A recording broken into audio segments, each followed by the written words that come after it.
Halo Sobat BMKG, jumpa lagi bersama saya Nurul Iza Fitria dalam update program perakiraan cuaca wilayah Indonesia yang berlaku untuk hari Rabu 14 Februari 2024. Sobat BMKG, saat ini pusat tekanan rendah terpantau masih berada di Australia bagian utara yang membentuk daerah pertemuan angin atau konvergensi terutama di perairan utara Australia bagian utara. Selain itu, terdapat juga adanya sirkulasi siklonik di Laut Natuna yang mempengaruhi daerah peningkatan pertumbuhan awan konvektif terutama di sebagian Sumatera bagian tengah hingga selatan serta Kalimantan bagian barat. Kemudian untuk prediksi angin permukaan di wilayah Indonesia bagian utara didominasi dari arah timur laut, sedangkan wilayah Indonesia bagian selatan didominasi dari arah baratan dengan kecepatan berkisar antara 10 hingga 50 km per jam. Selanjutnya perlu diwaspadai adanya potensi angin kencang bagi sobat yang berada di wilayah Kalimantan Selatan. Suhu udara berkisar antara 19 hingga 34 derajat Celcius dengan kelembaban berkisar antara 55 hingga 100%. Kita beralih ke tinggi gelombang wilayah Indonesia umumnya cukup kondusif berkisar antara 1,25 hingga 2,5 meter. Namun perlu diwaspadai adanya potensi gelombang tinggi berkisar antara 2,5 hingga 4 meter yang diperkirakan terjadi di wilayah Laut Natuna Utara, kemudian di Laut Sulawesi bagian timur, di Samudra Pasifik Utara Halmahera hingga Papua, serta di Laut Arafuru. Selain itu, perlu diwaspadai ada juga potensi banjir rob pada esok hari akibat adanya fenomena fase bulan baru dan jarak terdekat bulan dengan bumi bagi sobat yang berada di wilayah pesisir Banten.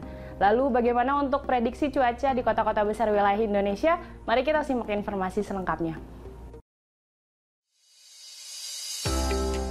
Kita awali dari Pulau Sumatera, Kota Banda Aceh dan Medan diprediksi akan terjadi hujan ringan, sementara itu Tanjung Pinang dan Padang berpotensi terjadi hujan sedang.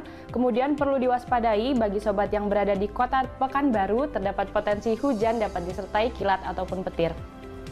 Masih dari Pulau Sumatera, terdapat potensi hujan ringan di Palembang, kemudian hujan sedang di Pangkal Pinang. Perlu diwaspadai potensi hujan lebat bagi sobat yang berada di Lampung, serta waspadai juga hujan petir di kota Jambi dan Bengkulu. Beralih ke Pulau Jawa, kota Yogyakarta umumnya diprediksi akan berawan, terdapat potensi hujan ringan di kota Jakarta dan Semarang, sementara itu potensi hujan sedang di kota Serang dan Bandung, serta perlu diwaspadai adanya hujan petir di Surabaya. Beralih ke Bali dan Nusa Tenggara, kota Denpasar dan Mataram umumnya diprediksi akan berawan, waspadai potensi hujan petir di kota Kupang.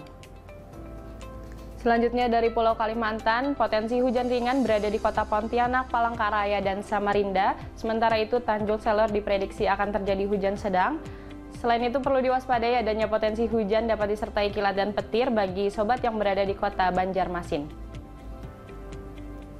Dari Pulau Sulawesi, kota Palu umumnya diprediksi akan berawan, namun terdapat potensi hujan ringan di kota Gorontalo, Kendari, dan Makassar. Selain itu, potensi hujan sedang berada di kota Manado. Kemudian perlu diwaspadai adanya potensi hujan dengan intensitas lebat bagi sobat yang berada di kota Mamuju. Terakhir dari timur Indonesia, kota Jayapura umumnya akan berawan. Sementara itu Ternate, Manokwari, dan Ambon terdapat potensi hujan dengan intensitas ringan. Demikian informasi perakiraan cuaca yang dapat kami sampaikan. Semoga dapat bermanfaat dan menunjang sobat dalam beraktivitas. Tetap jaga kesehatan, salam sehat, dan sampai jumpa.